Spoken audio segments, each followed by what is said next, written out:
Anak-anak dan remaja misioner yang dikasihi Tuhan, berjumpa kembali dengan Kakak Ani dalam Do Re Mi, doa dan renungan misioner bersama Sekami Paroki Santo Petrus dan Paulus Argapura pada hari ini Sabtu 9 November 2024, merupakan pekan biasa yang ke-31. Hari ini kita akan merenungkan sabda Tuhan dari Injil Yohanes pasal 2 ayat 13 sampai 22.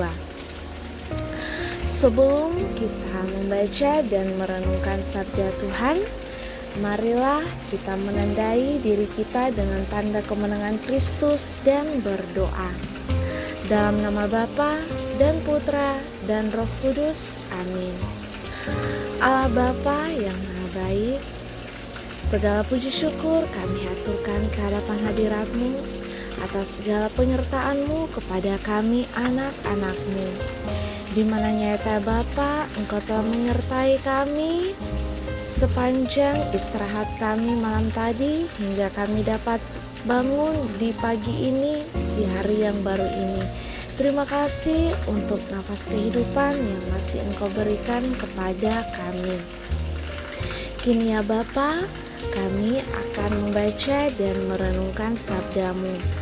Kiranya Roh Kudus-Mu membuka telinga dan hati kami untuk mendengarkan sabda-Mu,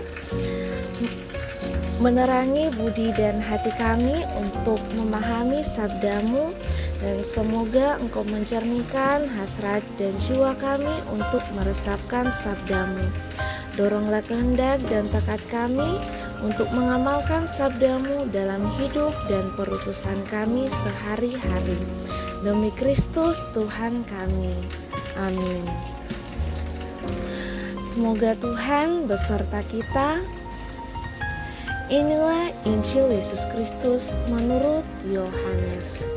Dimuliakanlah Tuhan. Ketika hari raya Paskah orang Yahudi sudah dekat, Yesus berangkat ke Yerusalem. Dalam bait suci didapatinya pedagang-pedagang lembu, kambing domba dan merpati, dan penukar-penukar uang duduk di situ. Ia membuat cambuk dari tali, lalu mengusir mereka semua dari bait suci dengan semua kambing domba dan lembu mereka. Uang penukar-penukar dihamburkannya ke tanah, dan meja-meja mereka dibalikannya. Kepada pedagang-pedagang merpati ia berkata, "Ambil semuanya ini dari sini. Jangan kamu membuat rumah Bapakku menjadi tempat berjualan."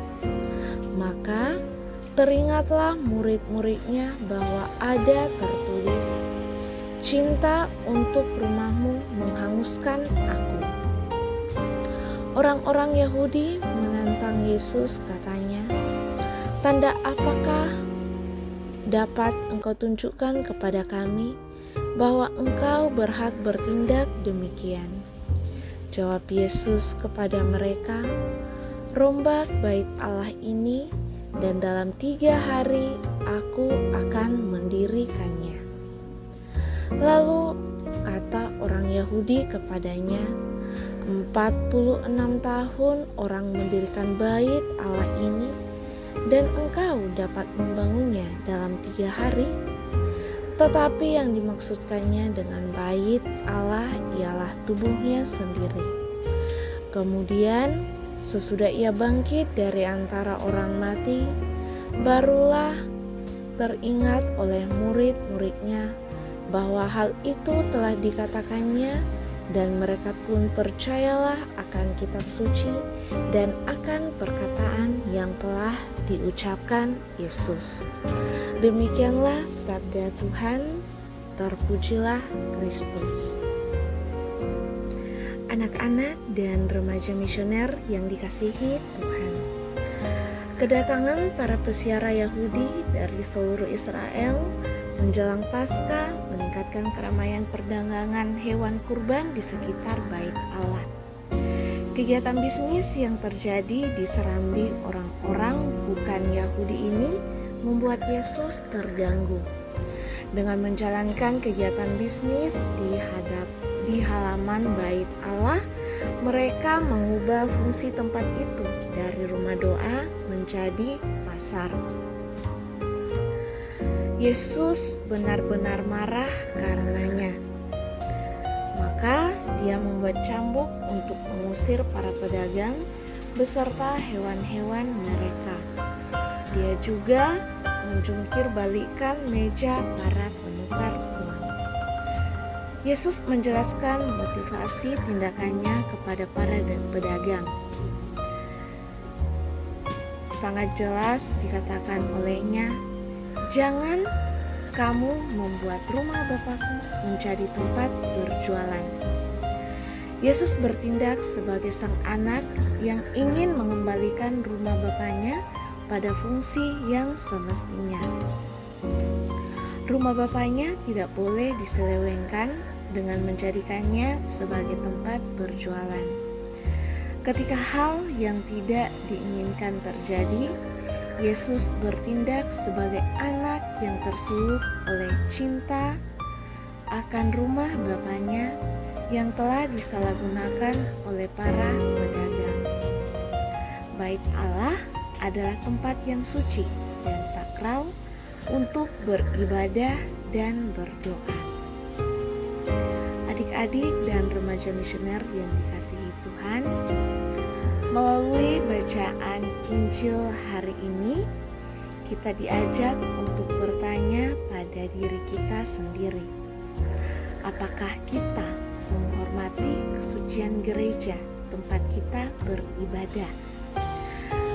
Bagaimana kita bersikap saat beribadah dan saat berada di gereja? Patut disadari bahwa gereja adalah tempat ibadah yang sakral, tempat di mana kita berjumpa dengan Tuhan. Gereja adalah tempat perlindungan yang aman bagi kita ketika kita diganggu oleh berbagai kekhawatiran. Disinilah kita berjumpa dan menerima Yesus dalam misa kudus. Oleh karena itu, kita harus bersikap dengan tepat ketika berada di tempat yang kudus ini. Suasana hening harus dijaga agar kita bisa berjumpa dan berkomunikasi dengan Tuhan. Semoga demikian. Marilah kita berdoa doa anak misioner. Tuhan Yesus, Engkau diutus Bapa menjadi berkat bagi dunia, menjadi selamat bagi manusia. Utuslah kami anak-anak-Mu di Indonesia untuk menjadi sahabat yang kuat bagi yang lemah, sahabat yang rela berkorban bagi yang menderita payah, sahabat penghibur bagi yang sakit dan gelisah. Tuhan Yesus, kami pun ingin menjadi utusan-utusan kecil-Mu, teman setia bagi yang tersingkir terlantarkan, teman bicara bagi yang kesepian terlupakan, sobat yang gembira bagi yang sedih dan susah, sobat penuh penghargaan bagi yang tak dijumpai. Tuhan Yesus, utuslah kami kini dengan bantuan Roh Kudus-Mu mencari garam dan ragi yang baik, menjadi terang dan obor yang cemerlang, membawa kegembiraan dan pengharapan. Tuhan Yesus, kuduskanlah badanku dan sucikanlah jiwaku. Kupersembahkan diriku padamu hari ini. Berkatilah semua anak dimanapun juga. Berkatilah semua orang yang kami jumpai, siapapun juga. Amin. Bapa kami yang ada di surga, dimuliakanlah nama-Mu. Datanglah kerajaan-Mu, jadilah kehendak-Mu di atas bumi seperti di dalam surga. Berilah kami rezeki pada hari ini, dan ampunilah kesalahan kami, seperti kami pun mengampuni yang bersalah kepada kami. Dan janganlah masukkan kami ke dalam pencobaan, tetapi bebaskanlah kami dari yang jahat. Amin. Salam Maria, penuh rahmat, Tuhan sertamu. Terpujilah Engkau di antara wanita, dan terpujilah buah tubuhmu Yesus.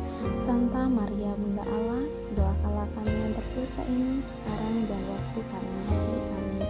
Kemuliaan kepada Bapa dan Putra dan Roh Kudus, seperti pada permulaan, sekarang, selalu, dan sepanjang segala abad. Amin.